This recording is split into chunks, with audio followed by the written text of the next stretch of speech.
दोस्तों, बॉलीवुड की दुनिया में बहुत से हीरो आए और चले गए, लेकिन खलनायक सिर्फ एक ही असली हुआ, अमरीश पुरी।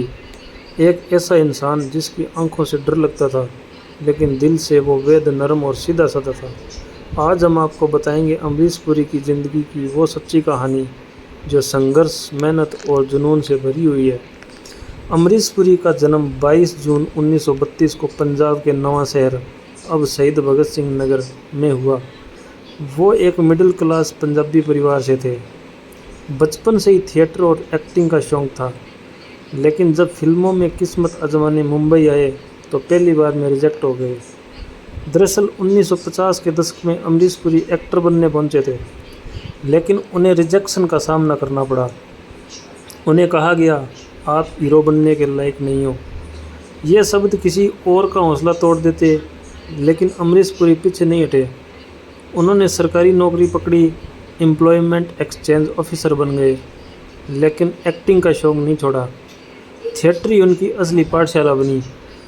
वो पृथ्वी थिएटर और सत्यदेव दुबे जैसे दिग्गजों के साथ स्टेज पर काम करने लगे। उनकी आवाज़ और एक्टिंग धीरे धीरे थिएटर सर्कल में मशहूर हो गई।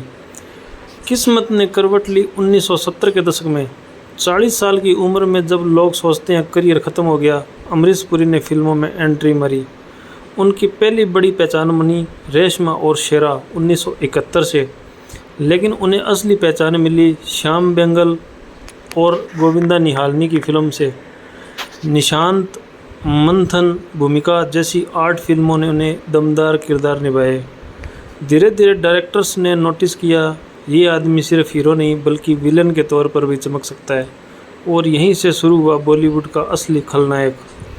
1980 और 90 का दौर, हिंदी सिनेमा में अमरीश पुरी पूरी तरह से छाए हुए थे। विधाता, शक्ति, हीरो, मिस्टर इंडिया और करण अर्जुन जैसी फिल्मों में उन्होंने खलनायक का नया चेहरा दिया। 1987 की फिल्म मिस्टर इंडिया में उनका किरदार मोगेम्बो आज भी इतिहास का सबसे आइकॉनिक विलेन है। उनका डायलॉग मोगेम्बो खुश हुआ बच्चों से लेकर बड़ों तक हर किसी की ज़ुबान पर चढ़ गया। लेकिन मज़ेदार बात यह है कि रियल लाइफ में अमरीश पुरी उतने ही सिंपल और हंसमुख थे। उन्हें बागवानी का शौक़ था, परिवार से बेहद प्यार करते थे और अपने बच्चों के लिए बिल्कुल नरम दिल इंसान थे। अमरीश पुरी सिर्फ बॉलीवुड तक सीमित नहीं रहे। 1984 में स्टीवन स्पीलबर्ग की film Indiana Jones and the Temple of Doom में उन्होंने मोलाराम का किरदार निभाया। स्पीलबर्ग ने खुद कहा था, Amrish is my favourite villain. सोचिए, हॉलीवुड तक एक इंडियन एक्टर अपनी छाप छोड़ गया। आज भी हॉलीवुड फैंस उन्हें याद करते हैं। अमरीश पुरी ने सिर्फ विलेन ही नहीं बल्कि कई पॉजिटिव रोल भी किए। दिलवाले दुल्हनिया ले जाएंगे में सख्त पिता चौधरी बलदेव सिंह का रोल, जिसने आखिर में अपनी बेटी सिमरन को राज से मिलने दिया, आज भी दिल छू जाता है। उनकी ये वर्सेटिलिटी ही उन्हें महान बनाती है। एक ही आदमी कभी बोगेम्बो बन सकता था तो कभी सबसे प्यारा पिता। पर्दे पर खौफनाक चेहरा, लेकिन असल ज़िंदगी में बेहद सादगी।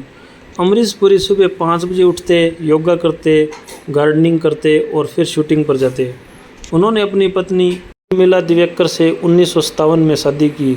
दोनों का रिश्ता बेहद मजबूत था। अमरीश पुरी इंडस्ट्री में पार्टी और ग्लैमर से दूर रहते। उन्हें अपना परिवार, किताबें और थिएटर सबसे ज़्यादा प्रिय थे। 2004 में अमरीश पुरी को ब्रेन ट्यूमर हुआ। लंबा इलाज चला, लेकिन 12 जनवरी 2005 को 72 साल की उम्र में वो इस दुनिया को अलविदा कह गए। उनकी मौत पर पूरा बॉलीवुड रो पड़ा। डायरेक्टर्स, एक्टर्स और फैंस सब ने कहा, एक युग का अंत हो गया। दोस्तों, अमरीश पुरी सिर्फ खलनायक नहीं थे, वो एक इंस्टीट्यूशन थे। उनकी आवाज़, उनकी एक्टिंग और उनका जादू हमेशा याद किया जाएगा। आज भी जब कोई विलेन बनता है तो तुलना सिर्फ एक से होती है, Amrish Puri, the ultimate villain of Bollywood. Amrish Puri चले गए, लेकिन उनके किरदार, उनकी कहानियाँ हमेशा हमारे साथ रहेंगे। अगर आपको ये आज की स्क्रिप्ट अमरीश पुरी जी की अच्छी लगी तो इसको लाइक करें, कमेंट करें और सब्सक्राइब ज़रूर करें। धन्यवाद।